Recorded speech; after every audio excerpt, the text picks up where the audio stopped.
Shabbat Shalom. So I wasn't here last week. Last week I was traveling for a classmate's wedding in Charleston, South Carolina. It was lovely.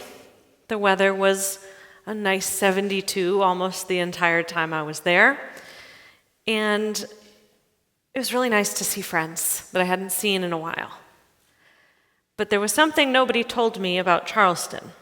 People mentioned the food, people mentioned the weather, people mentioned the waterfront. Nobody told me that Charleston loves Halloween. Every storefront, every house, everybody had something outside to denote the season.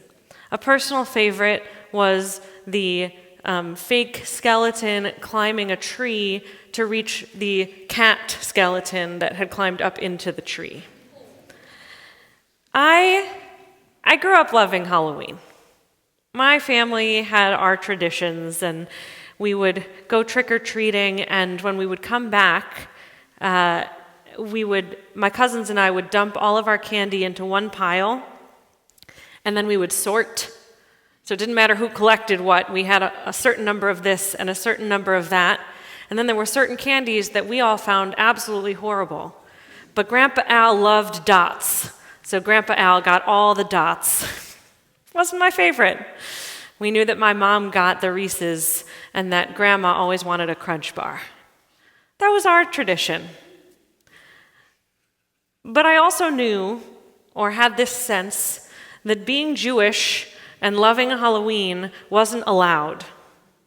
That didn't mix, that wasn't kosher. Then I started my journey to become a rabbi. And I learned something. I understand why Jews don't always love Halloween and why there are Jews who will not celebrate. It did not come from a Jewish place, this holiday. But as a Halloween lover, I learned that in rabbinical school, there are so many Jewish spooky stories. There are so many authentic Jewish stories about what our common culture sees as spooky. The rabbis in the Talmud, they are worried about demons, and they have their own ways to keep demons away. There are very famous stories like the Golem, if you know the Golem, or my personal favorite, Herschel and the Hanukkah Goblins. I think that goes with our theme for the evening. But tonight, I want to share with you a story that, according to our tradition, is almost a tale as old as time, because it comes from Tanakh. This story comes from Tanakh, and it comes from the book of Samuel. Here's the context you need to understand this story. Samuel was the last of the judges of Israel, and before his death, he anoints Saul as the first king of Israel. The other thing you need to know is that witchcraft, sorcery, and other ghostly, spooky endeavors were outlawed for the Israelites. That's all you need to know to understand the story. So I give you the story of Saul and the witch of Endor. And this is really from the Tanakh. I'm not making this up. You can go look it up. Chapter 28. Now Samuel, the judge, had died, and all of Israel mourned for him. And he was buried in his own town of Ramah, and Saul, the king, had forbidden talking to ghosts and spirits in the land.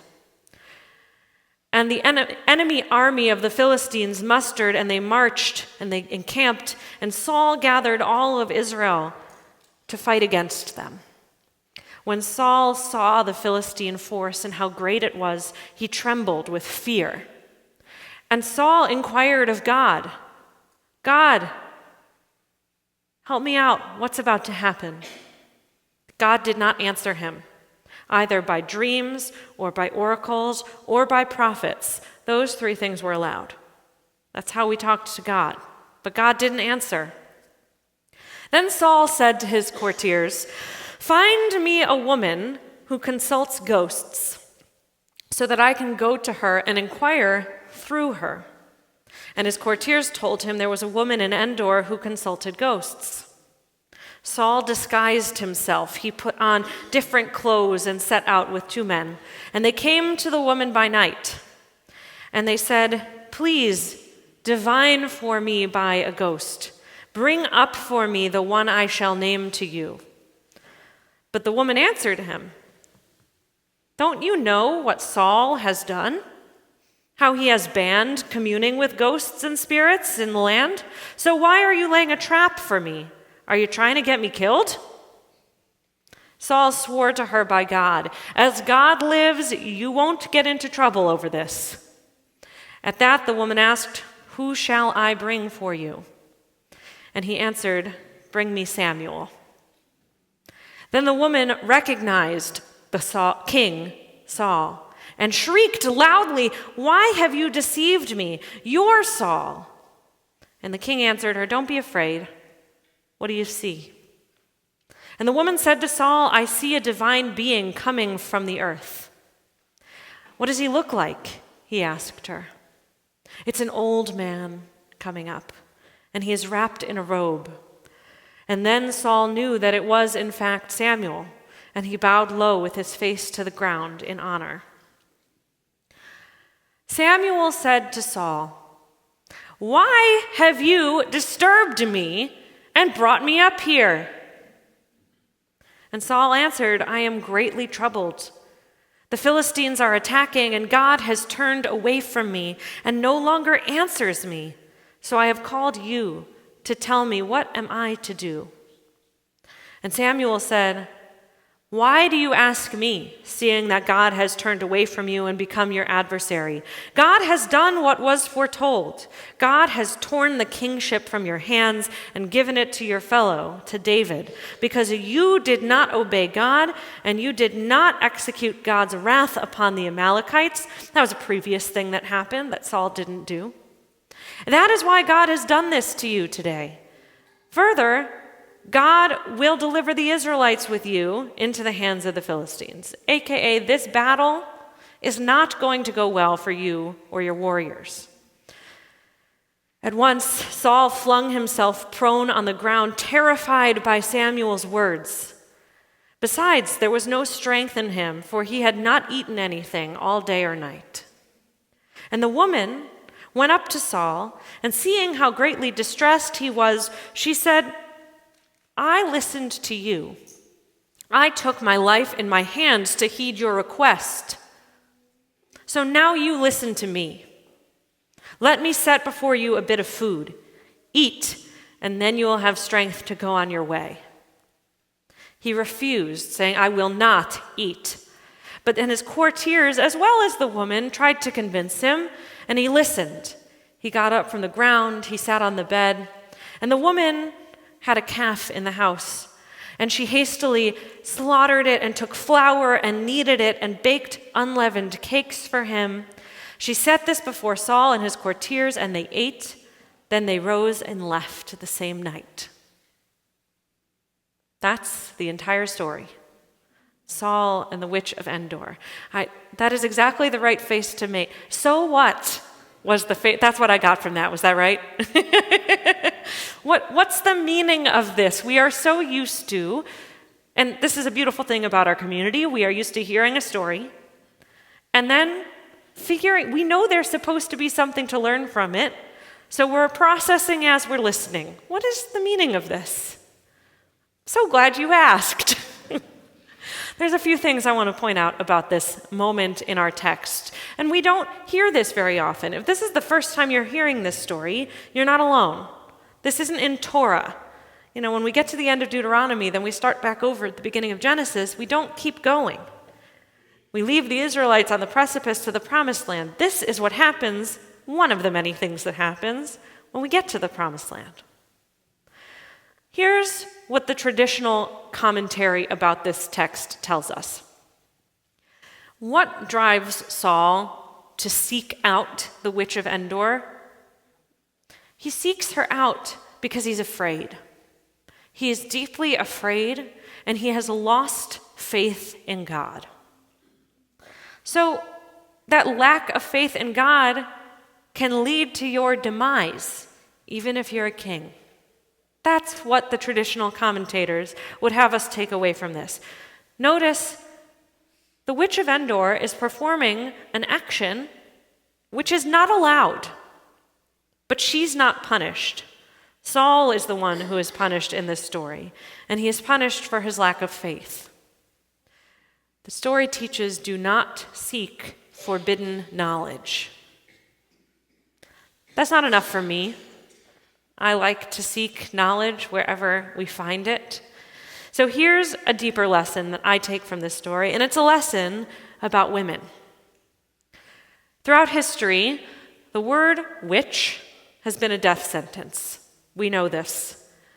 The Salem witch trials showed off some of the worst traits of humanity, and no, that was not a Jewish story, thank goodness. We have our own versions.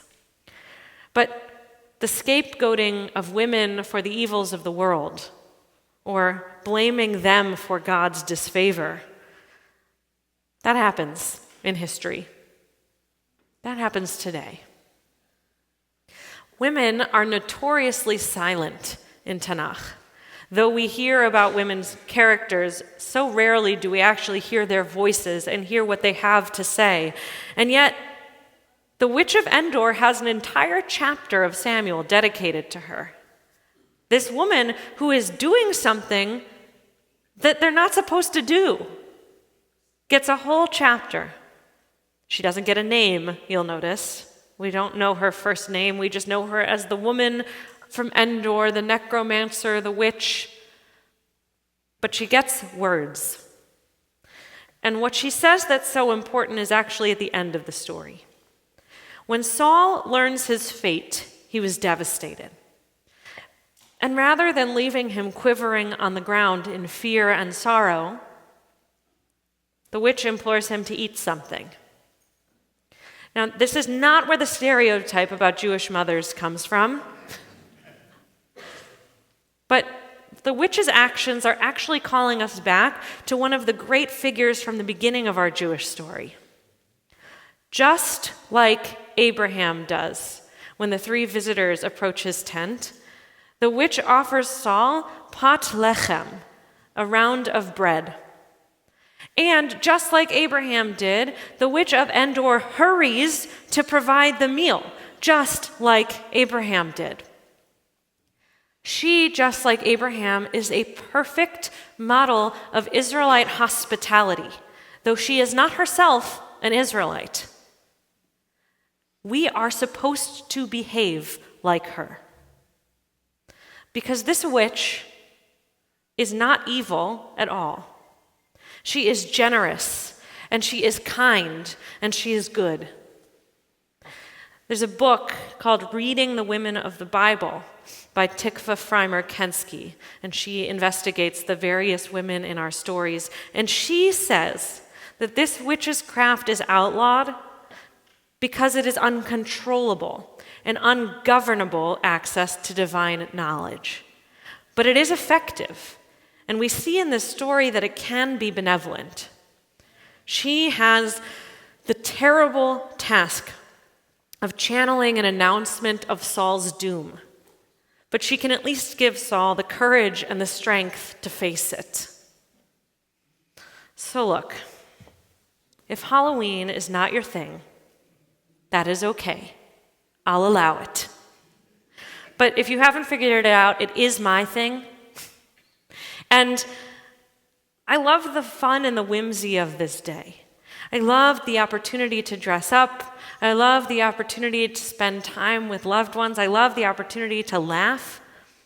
Yeah, we have holidays in the Jewish tradition that do that too. But why not have an extra one? And if you're not sure and you still feel uncomfortable and you're not going to celebrate in the traditional way, maybe it's an opportunity to share a nice Jewish spooky story. There are a lot of them. Rabbi Fenster can confirm that I have some really frightening ones that are not suitable for children. You can ask me for them. There are so many parts of our tradition that we don't often have opportunity to access and study. So thank you for letting me share this piece of our tradition with you in honor of Shabbat that happens to be on October 31st. Shabbat Shalom.